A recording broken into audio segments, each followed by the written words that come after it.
ಅಧಿಕಾರಿ ಆಗಿರುವ ಕನೀಸ್ ಫಾತಿಮಾರವರನ್ನ, ಹಾಗೆ IPS ಅಧಿಕಾರಿ ಆಗಿರುವಂತಹ ಸಾರಾ ಫಾತಿಮಾರವರನ್ನ, ನಮ್ಮ ಮೈಸೂರಿನ ಹೆಣ್ಮಗಳು, ಅವರಿಬ್ಬರನ್ನು ಕೂಡ ಕರ್ನಾಟಕದ ವಕ್ಫ್ ಬೋರ್ಡ್ ನಲ್ಲಿ ಮಹಿಳಾ ಸದಸ್ಯರನ್ನಾಗಿ ನಾಮಿನೇಟ್ ಮಾಡಿದ್ದಾರೆ. ಪಾಪ ನರೇಂದ್ರ ಮೋದಿ ರವರಿಗೆ ಅದು ಕಣ್ ಕಾಣಿಸಲ್ಲ. ಎರಡನೇದಾಗಿ, ನಾನು ಅತೀವವಾಗಿ ನಂಬುವಂತಹ ಸಂವಿಧಾನದ ಮೂಲ ಆಶಯಗಳು. ಸಂವಿಧಾನದ ಮೂಲ ಆಶಯ ಏನ್ ಹೇಳುತ್ತೆ? ಭ್ರಾತೃತ್ವ, ಸಮಾನತೆ, ಧಾರ್ಮಿಕ ಸ್ವಾತಂತ್ರ್ಯ, ಇವೆಲ್ಲವನ್ನ ಕೊಟ್ಟಿರೋದು ಯಾವುದು? ಭಾರತದ ಸಂವಿಧಾನ.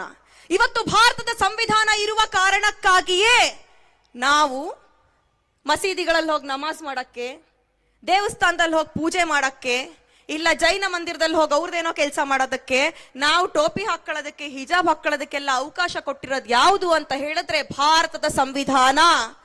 ಬಾಬಾ ಸಾಹೇಬ್ ಅಂಬೇಡ್ಕರ್ ಇಲ್ದೆ ಅವರೊಂದು ಸಂವಿಧಾನ ಬರೀದೇ ಹೋಗಿರ್ತಿದ್ರೆ ಈ ಬಿಜೆಪಿ RSS ಅವರು ನಮ್ಮನ್ನು ಇನ್ನೂ ತುಂಬಾ ನಿಕೃಷ್ಟವಾಗಿ ನಡೆಸ್ಕೊಳ್ತಾ ಇದ್ರು.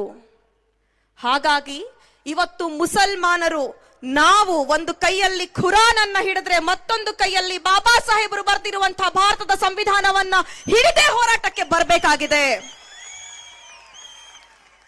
ಭಾರತದ ಸಂವಿಧಾನದ ರಚನೆಯಲ್ಲಾಗ್ಲಿ ಅಥವಾ ಈ ಭಾರತ ದೇಶಕ್ಕೆ ಸ್ವಾತಂತ್ರ್ಯವನ್ನ ತಂದುಕೊಡೋದ್ರ ಮೇಲೆ ಆಸೀನರಾಗಿರುವಂತಹ ಧಾರ್ಮಿಕ ಮುಖಂಡರೇ, ಸಾಮಾಜಿಕ ಮುಖಂಡರೇ, ಎಲ್ರಿಗೂ ಕೂಡ ಪ್ರೀತಿಯ ಸಲಾಂ ಮತ್ತು ನಮಸ್ಕಾರಗಳನ್ನ ತಿಳಿಸ್ತಾ, ಕಾರ್ಯಕ್ರಮಗಳಲ್ಲಿ ಕೊನೆ ಭಾಷಣ ಮಾಡೋರಾಗಬಾರ್ದು, ಮನೇಲಿ ಹಿರಿ ಮಕ್ಕಳಾಗಿ ಹುಟ್ಟಬಾರ್ದು ಅನ್ನೋದು ನಿಮ್ ಮಂಡ್ಯದ್ದೇ ಗಾದೆ. ಆದ್ರೂ ಕೂಡ ನಾನು ಮಾತಾಡ್ತೀನಿ. ಯಾಕಂದ್ರೆ ನಾನು ನಂಬುವಂಥ, ನಾನು ಪ್ರತಿಪಾದಿಸುವಂಥ ಬಹುದೊಡ್ಡ 3 ಸಿದ್ಧಾಂತಗಳಿಗೆ ಈ ವಕ್ಫ್ ಬಿಲ್ ಏನು ತಿದ್ದುಪಡಿಯನ್ನ ತಂದಿದ್ದಾರೆ, ಇದು ಹೊಡೆತವನ್ನ ಕೊಟ್ಟಿದೆ.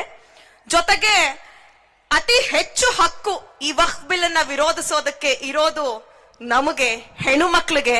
ಯಾಕೆ ಅಂದ್ರೆ ಇಡೀ ದೇಶದಲ್ಲಿ 2014ರ ನಂತರ ಬಿಜೆಪಿ ಸರ್ಕಾರ ಬಂದ ನಂತರ ಅತ್ಯಂತ ನಿಕೃಷ್ಟವಾಗಿ, ಅತ್ಯಂತ ಹೆಚ್ಚು ದಾಳಿಗೆ ಒಳಗಾಗ್ತಾ ಇರುವಂತದ್ದು ಯಾರು ಅಂತ ಕೇಳಿದ್ರೆ ಅದು ಭಾರತೀಯ ಮುಸಲ್ಮಾನ ಹೆಣ್ಣು ಮಕ್ಕಳು. ನಾವು ತಿನ್ನುವ ಅನ್ನ, ನಾವು ಹಾಕುವ ಉಡುಗೆ, ನಾವು ಓದುವ ಓದು, ಎಲ್ಲದಕ್ಕೂ ಪ್ರಶ್ನೆ ಮಾಡ್ತಾ ಇರುವಂತದ್ದು ಇವತ್ತು ಬಿಜೆಪಿ ಸರ್ಕಾರ ಮತ್ತು RSS ನವರು. ಪಾಪ ಇವತ್ತು ನರೇಂದ್ರ ಮೋದಿ ರವರಿಗೆ ಮುಸ್ಲಿಂ ಹೆಣ್ಣು ಮಕ್ಕಳ ಬಗ್ಗೆ ವಿಶೇಷವಾದಂತ ಕಾಳಜಿ ಬಂದ್ಬಿಟ್ಟಿದೆ. ಮುಸ್ಲಿಂ ಹೆಣ್ಣು ಮಕ್ಕಳಿಗೆ ಅಧಿಕಾರವನ್ನ ಕೊಡ್ತೀವಿ, ಇದುವರೆಗೆ ವಕ್ಫ್ ನಲ್ಲಿ ಹೆಣ್ಣು ಮಕ್ಕಳೇ ಇರಲಿಲ್ಲ ಅನ್ನುವಂತ ಹಸಿ ಸುಳ್ಳುಗಳನ್ನ ಹೇಳ್ತಾ ಇದ್ದಾರೆ.